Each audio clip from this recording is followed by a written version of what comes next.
شہروں یا علاقوں کو دشمن کے حملوں سے محفوظ بنانے کے لیے دفاعی نقطہ نظر سے گزشتہ ادوار میں قلعے تعمیر کیے جاتے تھے۔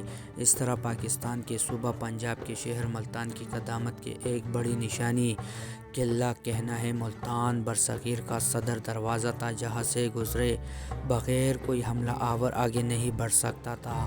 دنیا کے بڑے بڑے بادشاہ، مہم جنگجو اس قلعے کو تاخیر کرنے کے لیے اپنے بڑے لشکر لے کر آئے، لیکن فتح کے بعد ہر کسی نے ملحد درباریوں، بیروقوں اور دیگر املاک کو شدید نقصان پہنچایا۔ کہا جاتا ہے کہ سکندر اعظم جب ملتان آیا تو اس وقت قلعہ کہنا کچی مٹی سے تعمیر شدہ تھی، مگر اس کے باوجود بھی اس کی افواج اسے بآسانی فتح نہ کر سکی تھی۔ اس کے بارے میں کوئی واضح تاریخ نہیں ملتی کہ اس قلعے کو کب اور کس نے تعمیر کروایا۔ ایک اندازے کے مطابق ملتان کا قلعہ 2500 قبل مسیح میں بھی موجود تھا۔ برطانوی دور کے آغاز میں سر الیگزینڈر گنگھام کو 46 فٹ تک کھدائی کرنے کے بعد 7000 سال قبل کے آثار ملے۔ ان کی رائے کے مطابق ملتان کا قلعہ آج بھی اس جگہ قائم ہے جہاں سکندر اعظم کے حملے کے وقت تھا۔ 1853 میں اپنے آرکیالوجیکل سروے کے سلسلے میں انہوں نے آثاراتی کھدائی کی۔ 11 سال عرصہ میں انہوں نے قلعہ کہنا پر 2 جگہ کنویں کھدوائے جن میں سے مختلف ادوار کی نادر اشیاء برآمد ہوئی۔ انہوں نے کنووں کی گہرائی کے مختلف مقامات پر برآمد ہونے والی اشیاء کی فہرست میں مختلف ادوار کو مد نظر رکھ کر مرتب کی۔ اس کے علاوہ قیام پاکستان کے بعد 60 فیٹ گہرائی میں کی جانے والی کھدائی سے بھی اسے بے شمار اشیاء دریافت ہوئی، جن کو دیکھتے ہوئے یہ کہا جا سکتا ہے کہ ملتان کا قلعہ ہڑپہ کے قلعے کی طرح کہیں زیادہ قدیم ہے۔ قلعے کے اندر اسٹیڈیم کی تعمیر کے لیے کھدائی، گڑھوتے دھات کے سکے، ہڈی کی چوڑیاں، پتھروں سے بنی مختلف اشیاء، مٹی کے کھلونے، پکی مٹی کی ظراف، مختلف شکل و جسم کے اینٹیں، مٹی کے چراغ، تمباکو کی چلم، دھات کی برتن، گھوںگے اور جلی ہوئی لکڑی کے ٹکڑے وغیرہ برآمد ہوئے۔ یہ قلعہ شہر کی تاریخی، سماجی، سیاسی، مذہبی، روحانی اور ثقافتی شکوہ کی بھی علامت ہے۔ قلعہ اور مختلف ادوار میں نقصان بھی پہنچا اور اس کی تزئین بھی ہوتی ہے۔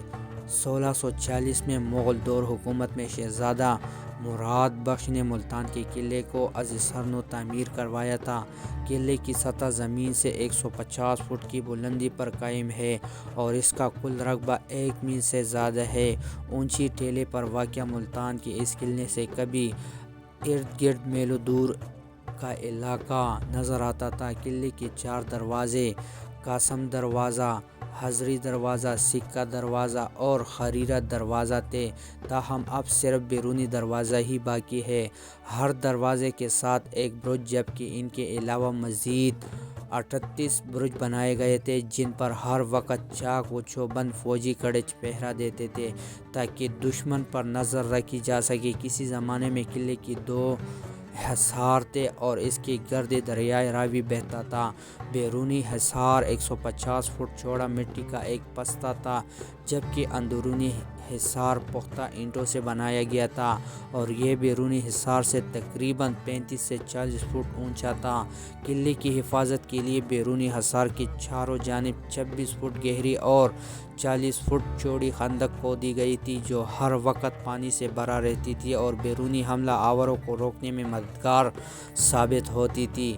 قلعہ اپنی اندر موجود دفاعی صلاحیتوں کے ساتھ ساتھ طرز تعمیر میں بھی یگانت رکھتا تھا۔ اس کا اندرونی رقبہ تقریباً 6600 فٹ تھا۔ اس کی اندرونی فضیل اتنی چوڑی تھی کہ جس پر کئی گھڑ سوار برابر دوڑ سکتے تھے۔ دشمن پر تیر اندازی اور گولہ باری کرنے کے لیے 3 دمدے بھی بنائے گئے تھے۔ ایک اندازے کے مطابق قلعے کی دیواریں تقریباً 40 سے 70 فٹ اونچی اور 6800 فٹ علاقے کا گھیرا ہوا کرتی تھی۔ قلعہ کہنا پر موجود حضرات بہاؤالدین زکریا رحمۃ اللہ علیہ اور حضرت شاہ رکن عالم رحمۃ اللہ علیہ کے مزارات خطے کی قدیم فن تعمیر کے شاہکار ہے۔ آج بھی انہیں مزارات سے ملتان شہر کی تاریخی شفا کی تصویر بنتی ہے۔ 1541 میں ملتان شیر شاہ سوری کے زیر اقتدار آیا تو اس نے قلعے میں 2 مساجد، ایک حضرت بہاؤالدین زکریا رحمۃ اللہ علیہ کے مقبرہ اور دوسری حضرت شاہ رکن عالم رحمۃ اللہ علیہ کے مقبرے کے اندر تعمیر کروائی۔ قلعہ کی بیرونی فصیلوں کے حصار میں اندر کی جانب ایک مورچہ نما چھوٹا قلعہ بھی تعمیر کیا گیا تھا، جس کے پہلو میں 30 حفاظتی مینار، ایک مسجد اور ایک مندر اور خواتین کے محل تعمیر کیے گئے تھے۔ 1818 میں رنجیت سنگھ کی افواج کے حملے میں اندرونی چھوٹے قلعے کو بھی شدید نقصان پہنچا۔ سکھوں اور انگریزوں کی یلغار نے قلعہ کہنا کو مکمل تباہی سے دوچار کیا اور یوں اس تاریخی قلعے نے 1848 میں اپنا وجود کھو دیا۔ قیام پاکستان کے وقت قلعے کی فصیل کے کچھ آثار موجود تھے جو وقت کے ساتھ ساتھ ختم ہو گئے۔ نومبر 1949 میں قلعے کی تزئین اور آرائش کا کام شروع ہوا اور ساتھ ہی ابن قاسم پارک بنایا گیا۔ قلعے کی باقیات میں سے 2 عمارات دمدہ اور نگار خانہ آج بھی اس تاریخی قلعے کی شان و شوکت کی یاد دلاتی ہے، جس کے نیچے ہزاروں سال کی تہذیب و ثقافت کے راز دفن ہے۔